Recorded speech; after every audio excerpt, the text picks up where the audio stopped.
Queridos irmãos e irmãs, está conosco nessa noite o reverendo Davi Nogueira Guedes.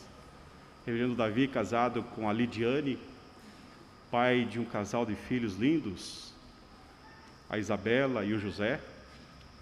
Esse abençoado pastor é de Passa Quatro, Minas Gerais. Trabalhou comigo 4 anos na igreja do Boa Vista, me suportou lá por 4 anos, plantou uma igreja, a Igreja da Olaria, e agora é pastor da Igreja Central, junto com o reverendo Juarez. E nesta noite é uma grande alegria ter o reverendo Davi conosco para nos comunicar a palavra do Senhor. Reverendo, que Deus o abençoe. Amém. Obrigado, meu irmão. Boa noite, gente boa. Tudo bem aí? Tudo bem, gente boa? Bom, privilégio estar aqui nessa noite, caros presbíteros, privilégio. Obrigado pelo convite aí, reverendo Renato, presbíteros. Bom demais rever gente amiga e poder compartilhar da palavra do Senhor nessa noite. E eu quero convidar você para o livro do profeta Isaías. Vamos comigo para lá, mesmo assentado como você está, mas a palavra de Deus exige em nós toda a reverência, e reverência não é uma questão de protocolo, é uma questão de temor, né? Então, não importa se você está sentado, se você está de pé, o que importa é que o coração esteja quebrantado diante da palavra de Deus. Profeta Isaías, capítulo 9, versículos de 1 a 7. Isaías 9, de 1 a 7. Por favor, acompanhe o texto. Mas para a terra que estava aflita não continuará a obscuridade. Deus, nos primeiros tempos, tornou desprezível a terra de Zebulon e a terra de Naftali, mas nos últimos tornará glorioso o caminho do mar, além do Jordão, Galiléia dos gentios. O povo que andava em trevas viu grande luz, e aos que viviam na região da sombra da morte resplandeceu-lhes a luz. Tens multiplicado este povo, alegria lhe aumentaste. Alegrem-se eles diante de ti, como se alegram na ceifa e como exultam quando repartem os despojos. Porque tu quebraste o jugo que pesava sobre eles, a vara que lhes feria os ombros e o cetro do seu opressor, como no dia dos midianitas. Porque toda bota que anda o guerreiro no tumulto da batalha e toda veste revolvida em sangue serão queimadas, servirão de pasto ao fogo. Porque um menino nos nasceu, um filho se nos deu. O governo está sobre os seus ombros e o seu nome será Maravilhoso Conselheiro, Deus Forte, Pai da Eternidade, Príncipe da Paz. Para que se aumente o seu governo e venha a paz sem fim, sobre o trono de Davi e sobre o seu reino, para o estabelecer e o firmar mediante o juízo e a justiça desde agora e para sempre. O zelo do Senhor dos Exércitos fará isso. Feche os seus olhos, vamos orar uma vez mais, queridos. A palavra do Senhor é santa, ela fala por si, mas é mistério que eu e você busquemos a Deus. Pai, eu estou plenamente convicto de que o simples ato de ler a Tua palavra é suficiente para lançar luz nos nossos caminhos, porque ela é lâmpada para os nossos pés e luz para os nossos caminhos. Mas da mesma forma eu estou convicto, ó Deus, que não tem a menor condição ou capacidade de dizer qualquer coisa para alguém aqui. Mas basta uma palavra do Senhor. Basta uma palavra do Senhor para que saímos daqui tocados, transformados, ó Deus, alimentados, edificados pela Tua palavra. Então, Senhor, em nome de Jesus, fala conosco, como já clamamos aqui, agora reiteramos, fala com cada um de nós, particularmente, pessoalmente, em nome de Jesus. Amém, queridos? Amém. Amém. Mais ou menos ali no meio do ano de 2017, Lidiane e eu nos vimos grávidos novamente.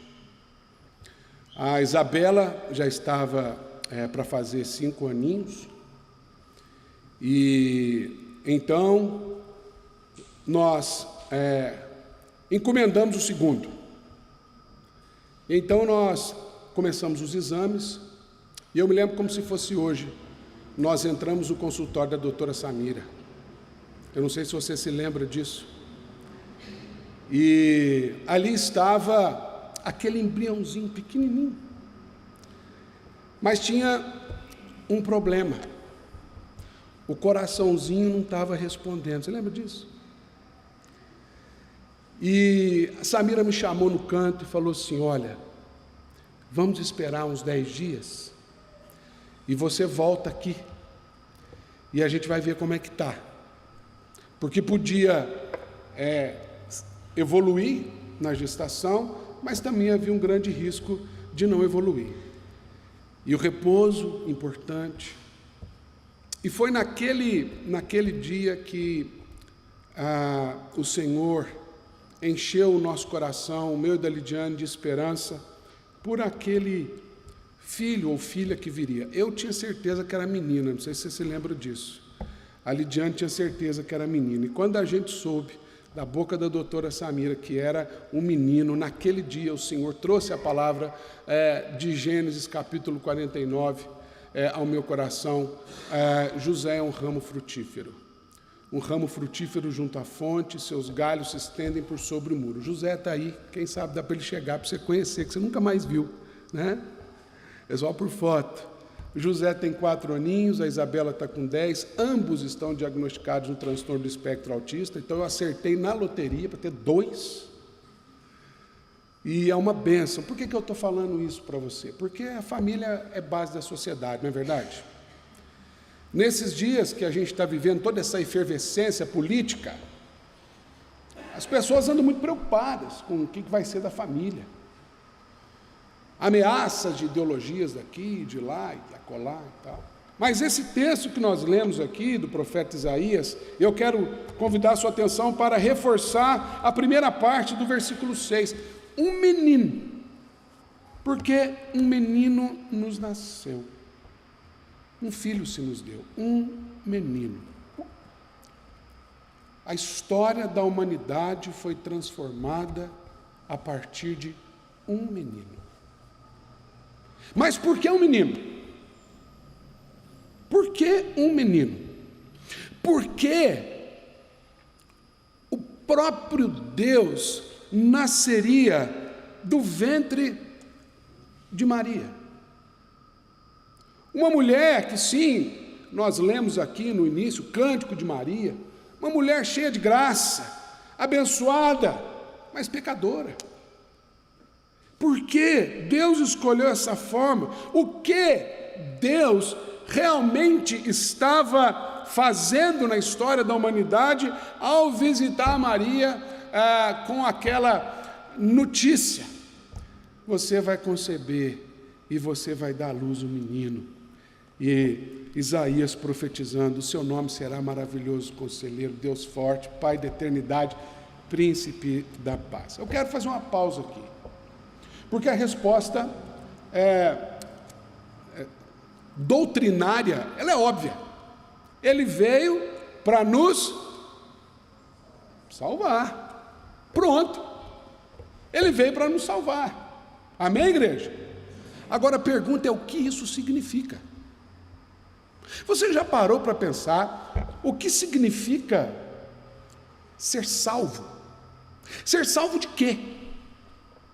Ser salvo dos nossos pecados, assim nós evangelizamos, né? Você precisa se arrepender dos seus pecados, entregar a sua vida para Jesus. Aqueles que são mais sem juízo, igual eu, né, Levi? Já chega assim: olha, se você entregar a sua vida para Jesus, você vai para o céu, se você não for, você vai para o inferno. Então agora você tem 2 escolhas. Mas o que é salvação? Porque muitas vezes a gente vive uma fé na expectativa de ir para o céu, queridos. Sabe? A gente acha que a gente entrega a vida para Jesus e Jesus morreu na cruz para nos levar para o céu, como se o céu fosse um compartimento de santidade superior ao que a gente vive. E a gente, na verdade, faz disso uma grande aposta, porque tomara que tudo que eu acreditei seja verdade, porque se não for, eu estou perdido. E a gente vive a nossa vida nessa expectativa, mas às vezes nós não entendemos que a salvação, ela não é para lá, ela é para cá. Porque no dia que nós estivermos lá, a gente não vai precisar nem pregar a palavra mais. A gente não vai precisar se arrepender de pecado. A gente não vai precisar ficar buscando esse conserto diário que a gente busca. Não, salvação é uma coisa para cá. E isso começa a ser descortinado para nós na resposta da primeira pergunta ao breve catecismo de Westminster. Você se lembra? Qual é o fim principal do homem? O fim principal do homem é meus irmãos, vamos estudar o catecismo. Glorificar a Deus e gozá-lo para sempre. O que significa isso? Eu quero pensar com você um pouquinho, guarda essa palavra em Gênesis. E eu queria hoje, talvez, se o reverendo Levi me permite, confrontar um pouquinho, com todo respeito da palavra, a nossa teologia natalina. A nossa teologia, a nossa dogmática, essa que às vezes a gente tem assim na ponta da língua. E eu queria convidar você a mergulhar um pouquinho mais fundo comigo, para a gente tentar entender o verdadeiro significado do Natal. É lógico que a gente não vai resumir isso aqui, mas pelo menos compartilhar um pouco a respeito desse significado mais profundamente. Olhando para o livro do Gênesis, o capítulo 1, e eu preciso fazer uma breve apresentação aqui. O livro do Gênesis não é um livro que conta para a gente a narrativa, que narra para a gente como Deus criou o mundo. O livro do Gênesis é um livro que estabelece princípios, valores e preceitos que sustentam o mundo que Deus criou. A palavra princípio que acontece lá, no princípio Deus criou, né? Na verdade, a melhor tradução ali seria em princípio, porque não tem um artigo no texto hebraico original, o que levaria a palavra rishit em hebraico, princípio, para a ideia de preceito, de valor, de fundamento, e não só de princípio como começo. Aí a gente já começa a mudar um pouco a perspectiva. Ou seja, o que está ali são princípios. Então, às vezes, a gente fica muito preocupado com o molho e não olha para o peixe, né? A gente fica muito preocupado em quanto tempo que Deus fez isso, quanto tempo fez aquilo, se Adão tinha umbigo, se não tinha, quem veio primeiro, o ovo ou a galinha. E a gente fica nessas coisas, a gente não percebe que Deus está nos ensinando aqui. E quando Ele está criando homem e mulher, Ele estabelece princípios que são basilares. Não só para a família, como berço da sociedade, mas sobretudo para que nós possamos nos perceber diante de Deus. Então no versículo 26 a gente lê o seguinte: também disse Deus, e eu quero chamar a sua atenção para essa palavra, para esse verbo, façamos. Guarda essa palavrinha, façamos o homem à nossa imagem, conforme a nossa semelhança, tem ele domínio sobre os peixes do mar, sobre as aves do céu, sobre os animais domésticos, sobre toda a terra, sobre todos os répteis que rastejam pela terra. Criou, pois, Deus o homem à sua imagem, a imagem de Deus o criou. Homem e mulher os criou. Agora note agora, e Deus os abençoou e lhes disse: sede fecundos, multiplicai-vos, enchei a terra e sujeitai-a, dominai sobre os peixes do mar, sobre as aves dos céus e sobre todo animal que rasteja pela terra. Irmãos, olha para cá. Um verbo predominante na criação é o verbo, em hebraico, o verbo hayar, que está traduzido por nós por haja. Disse Deus, haja. Hayar é um verbo que dá a ideia de trazer do nada, assim, sabe? Haja luz, e houve luz, haja, né? Agora, quando vai criar a humanidade, o verbo muda. O verbo raiar dá lugar para o verbo azar. Curiosamente, deu azar na humanidade. E agora, que trata traduzido, por exemplo, façamos, dá a ideia de pôr a mão na terra. Por isso, diz que Deus fez o homem do pó da terra, a ideia de manufaturar. Eu costumo imaginar que Deus sujou a pontinha das unhas para criar a gente, sabe? Aquele trabalhador do campo. E mais, façamos, implica compreender que está ali o Pai, o Filho e o Espírito Santo. Deus, na sua plenitude, está criando um ser, à sua imagem, conforme a sua semelhança. Agora tem mais uma coisa que a gente não percebe aqui. Deus é Pai, Filho e Espírito Santo. Eu não sei se você já reparou que está figurada ali uma família convencional. Porque quem é que... O pai está claro para nós, o filho também está claro. Quem é que gera a nova vida em nós? Hein? Nascer de novo da água e do... Você não acha curioso que quando Nicodemos ouviu de Jesus assim, você nascer de novo, ele imediatamente falou assim, mas eu posso nascer de novo do ventre da minha mãe? Você não acha curioso isso? Qual a associação que ele fez ali ao espírito que Jesus se referia? A mãe. A que gesta. É que às vezes a gente tem dificuldade, por conta da teologia tradicional, em admitir determinadas verdades que estão ali. É o Espírito Santo quem faz essa gestação da nova vida. Então, figuradamente, está ali o pai, a mãe e o filho. Alguém está entendendo o que eu estou dizendo aqui ou eu estou falando heresia aqui, reverendo? Pode passar assim, não? Ele está quieto ali, ó.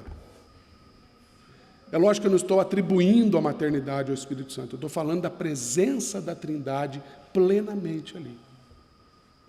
Portanto, quando Deus cria um ser chamado humanidade à sua imagem e semelhança, Ele não está criando só homem e mulher, Ele está criando homem, mulher e filhos. Porque Ele atribui uma prerrogativa direta ao homem e à mulher, você percebeu? Sede fecundos, abençoou-lhes. Não é a ideia de estender as mãos e fazer uma oração, abençoar é atribuir uma prerrogativa. É assim que vocês vão ser, é assim que vocês serão, porque nós somos assim, porque eu sou assim, porque eu gero nova vida. Por isso ele diz, sede fecundos, multiplicai-vos. O que diz assim, aqui imagem e semelhança de Deus, traz essa ideia. E mais do que isso, além dessa fecundidade, esse domínio, esse governo sobre a criação. É por isso, queridos, que Deus não nos salvou para a gente ir para o céu, não, somente. Deus nos salvou, nos criou e nos salvou, como a gente respondeu aqui na primeira pergunta do catecismo, para glorificar a Deus, para revelar a sua glória sobre a criação.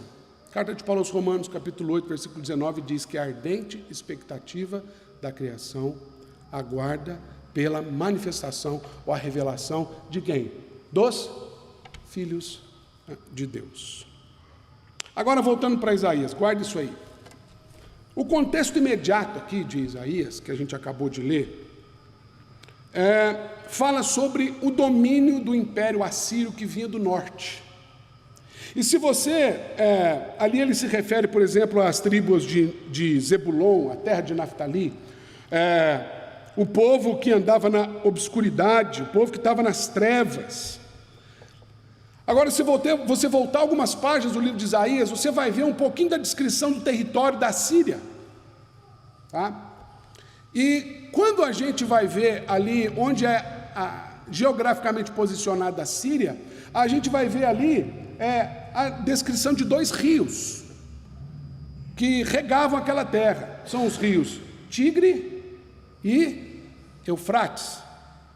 Olha que interessante, quando a gente vai lá em Gênesis capítulo 2, e então a gente vê o Senhor criando as coisas nessa narrativa, segunda narrativa, diz para a gente a partir do versículo 8 que o Senhor Deus plantou um jardim no Éden, na direção do Oriente, etc. Tal.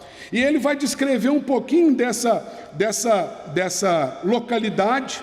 E lá no versículo 14 ele diz que o nome do terceiro rio é Tigre, é o que corre pelo Oriente da Assíria, e o Eufrates. Curiosamente, essa Assíria que vinha dominar Israel, a palavra exortativa de Isaías é sobre esse povo, e esse povo vinha exatamente, ou pelo menos geograficamente falando, de onde era o Jardim do Éden. Olha comigo o que o Jardim do Éden se tornou.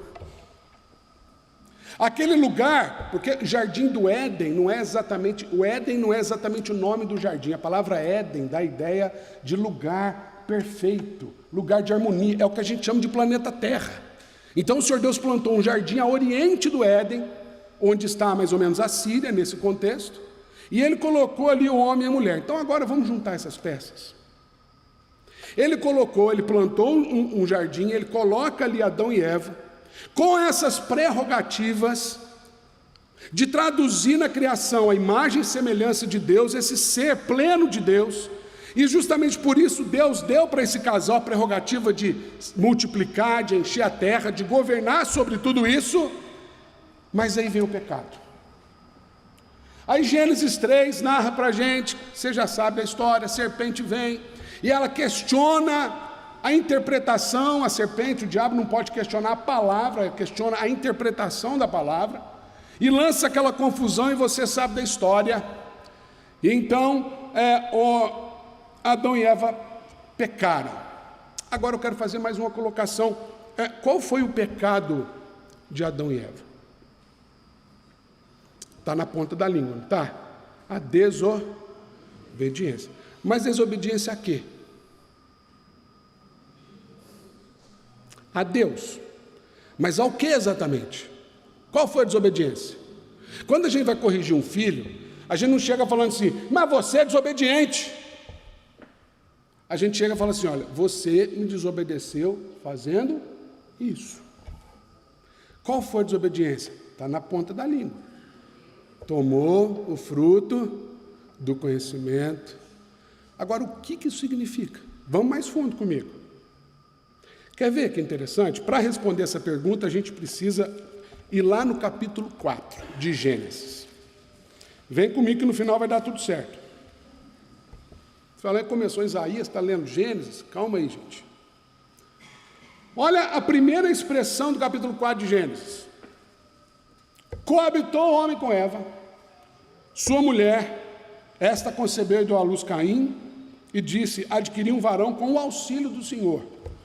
A pergunta é o seguinte, olha para mim, preste atenção, deixa Deus ministrar o seu coração, porque isso agora se você ficar com isso, você vai entender tudo que eu estou dizendo aqui. Veja,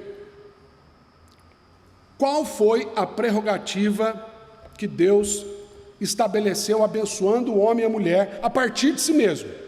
Sede fecundos, ou seja, tenham filhos, multipliquem-se, certo? Gerem vida. A pergunta é, quantos filhos Adão e Eva tiveram dentro do jardim? Quantos? Pelo menos na Bíblia, nenhum. O que isso significa? Monte as peças comigo. Quando eles saem do jardim, eles saem como consequência da desobediência. A desobediência não foi tomar o fruto do conhecimento do bem e do mal em si. A desobediência foi a negativa de uma prerrogativa estabelecida por Deus, porque o conhecimento do bem e do mal impôs uma condição sobre o homem, chamada pecado, agora maculou uma natureza direta, estabelecida por Deus no homem e na mulher, que é ter filhos. A gente não experimentou o que é ser pai e mãe na condição plena de santidade. Nós só aprendemos a ser pai e mãe fora do jardim, o que significa que a gente só sabe ser pai e mãe pecador. A gente até sabe ser marido e mulher santo. Se bem que às vezes precisa um pouquinho mais de santidade no casamento. Mas quando vê um filho, gente, quando vê uma notícia daquela que a gente recebeu da doutora Samira, vai, não vai, e reposa, e espera. Gente, foram os 10 dias mais longos da minha vida. Por quê? Por que isso traz tanta angústia para nós? Porque nós não sabemos o que é ser pai e mãe. Nós tivemos que experimentar isso como pecadores. Por que aqui a expressão diz, adquirir um varão com auxílio do Senhor? Porque agora a consequência direta que Deus deu para Eva foi, agora você vai conceber, você vai ter crianças na base da dor. Não é isso que ele diz? Olha que coisa interessante, no versículo 20, o homem dá o nome para a mulher de Eva, por ser ela mãe de muitos filhos. É o homem que olha para a mulher, e ele ali já percebe que naquela condição não tem nenhum filhos. E por que a gente está dizendo tudo isso, queridos? Porque a consequência do pecado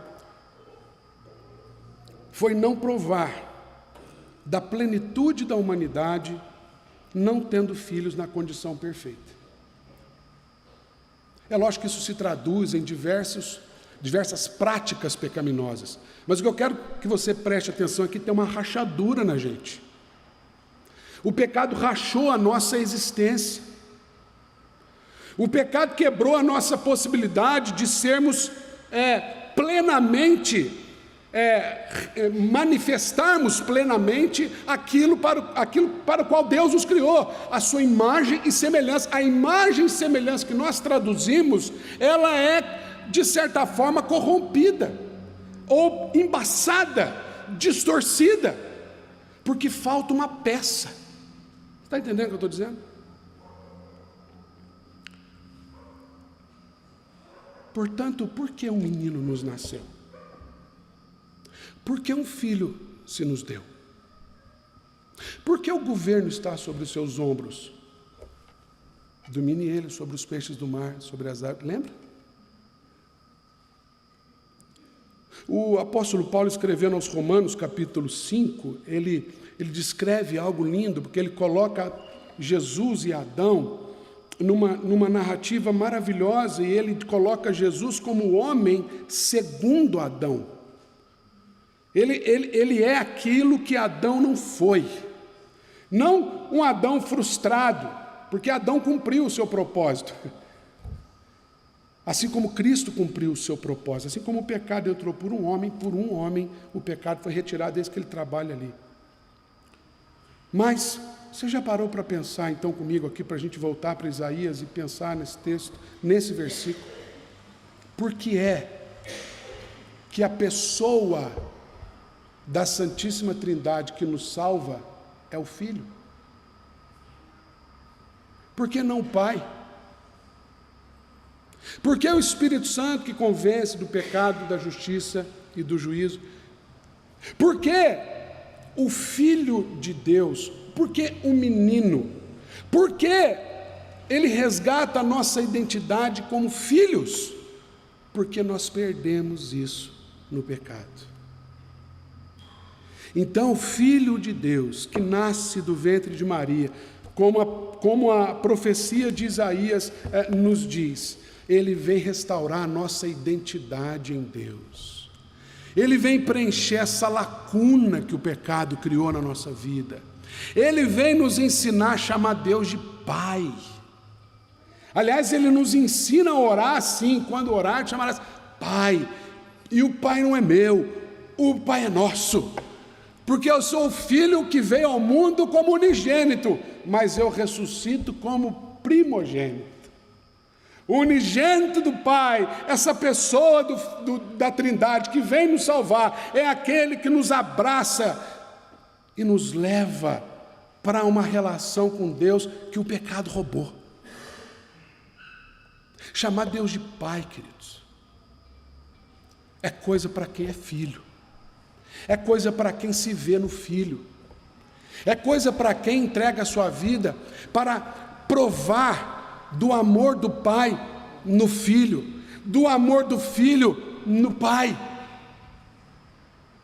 Então a primeira verdade que eu quero que você guarde no seu coração essa noite é o seguinte: o Natal, o que é o Natal?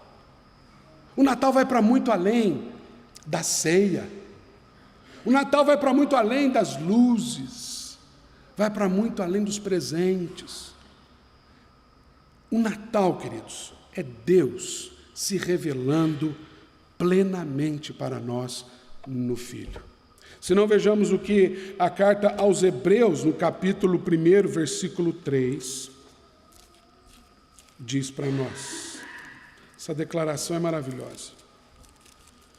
Nós já lemos uma porção da carta aos Hebreus, ele diz assim: e ele, referindo-se a Jesus, que é o resplendor da glória do Pai. E note, a expressão exata do seu ser.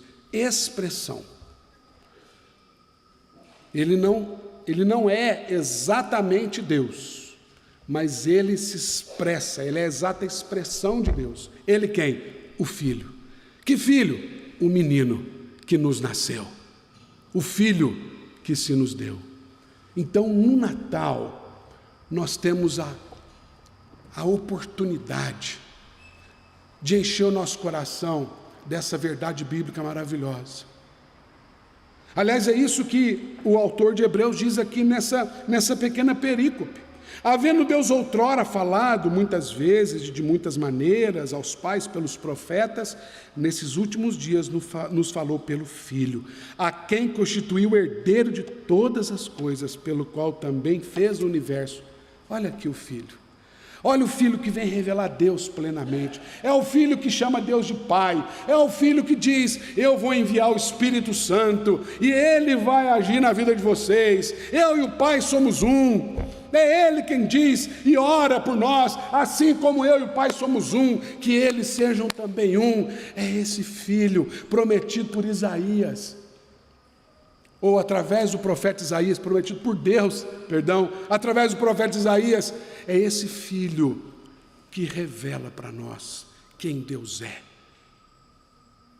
Quando Jesus estava ali, confortando o coração dos discípulos em João 14, e ele falou que ia preparar a morada, né? Não se turbe o vosso coração, crede em Deus, crede também em mim.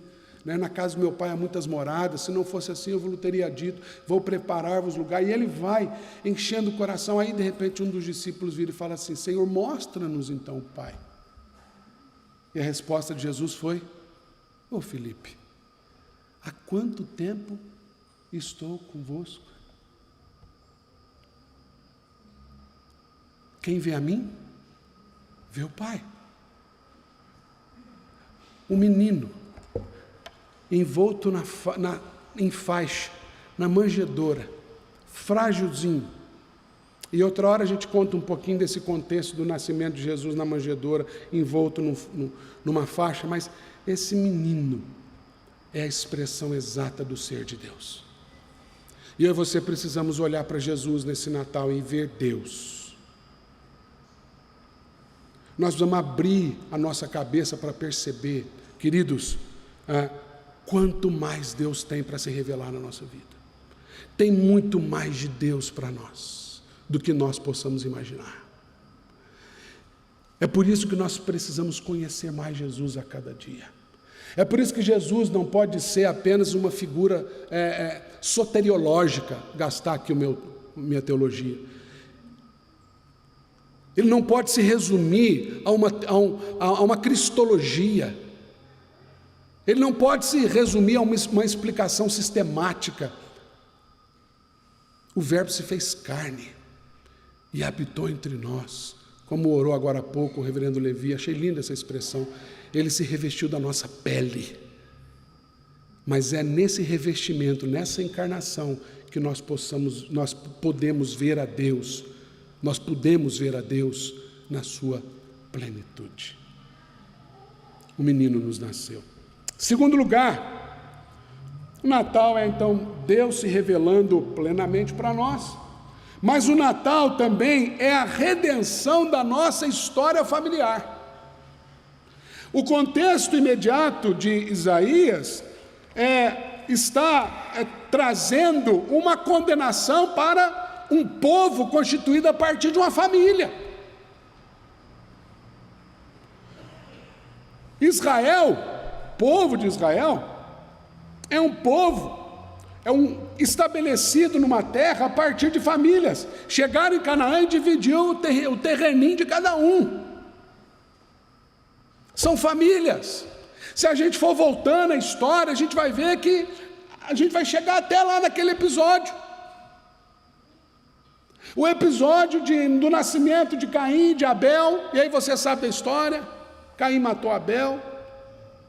Os primeiros seres humanos a ter com Deus uma experiência de segunda mão, porque seus pais tiveram uma experiência direta com Deus.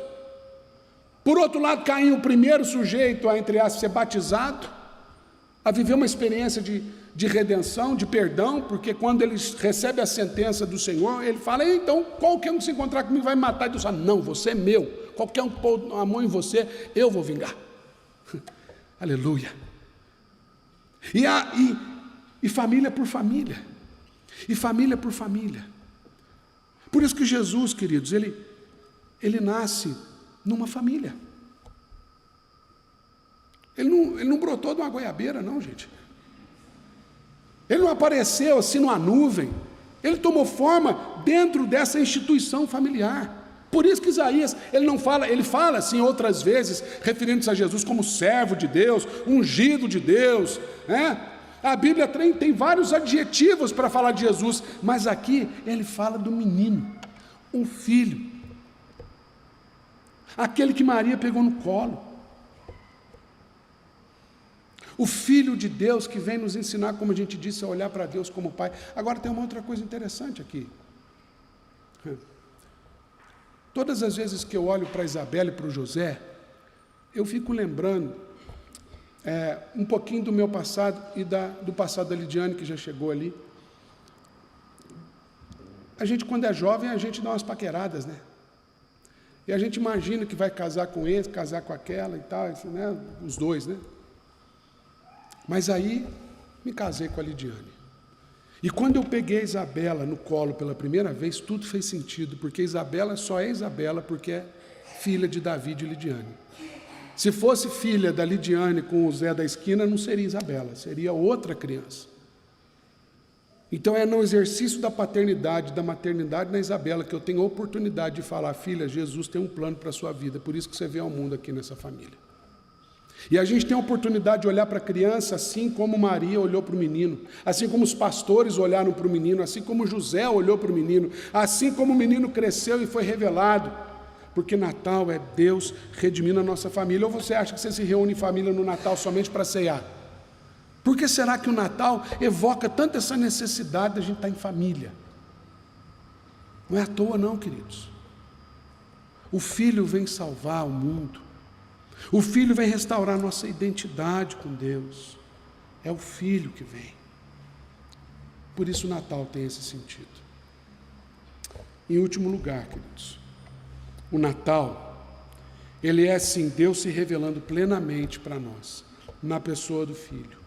Ele é sim a redenção da nossa história familiar, mas ele também é Deus nos colocando novamente na missão estabelecida lá na criação. Domine ele sobre os peixes do mar, sobre as aves do céu. Governe, exerça o governo. E é o que ele diz aqui: o governo está sobre os seus ombros. O Natal, quando chega para mim e para você, queridos, é um convite para nós proclamarmos as virtudes daquele que nos chamou das trevas para a sua maravilhosa luz. É um convite, queridos, a dizermos para o mundo que Jesus nasceu, que um Filho se nos deu. É um convite para a gente olhar para Curitiba e perceber que há muitos lugares onde o Evangelho não chegou ainda, onde o Natal ainda está se resumindo a ceia, presente e festa de fim de ano. A mensagem do Natal, ela constitui a missão imediata da igreja, o domínio atribuído à humanidade em Gênesis, essa palavra que Isaías traz para Israel, tudo isso não é para subjugar a criação, não é para condenar Israel, mas para projetar a partir desse menino a imagem de Deus sobre todas as coisas, sinalizar o reino, o governo absoluto do Senhor, com todas as implicações disso. Natal é missão, queridos. Natal é proclamação. Natal não é das portas para dentro, Natal é das portas para fora. Natal não é voltar, Natal é avançar. Por isso aqui é uma profecia, olhando lá para frente. E nós precisamos entender a profundidade desse significado. Há um buraco no nosso peito que só pode ser preenchido. Agostinho fala isso, e Calvino cita, que há um vazio infinito no coração do homem que somente aquele que é infinito pode preencher. Ele está se referindo a Jesus. Você nunca vai ser pleno na sua vida, você nunca vai conhecer Deus plenamente se não for através de Jesus. Aí você fala: mas eu creio em Jesus. Então entenda isso. E que o Natal vá para muito além de uma celebração familiar, uma celebração religiosa, que o Natal vinha transformar a nossa vida com essa mensagem, porque o menino nos nasceu, um filho se nos deu. Que Deus nos abençoe. Amém.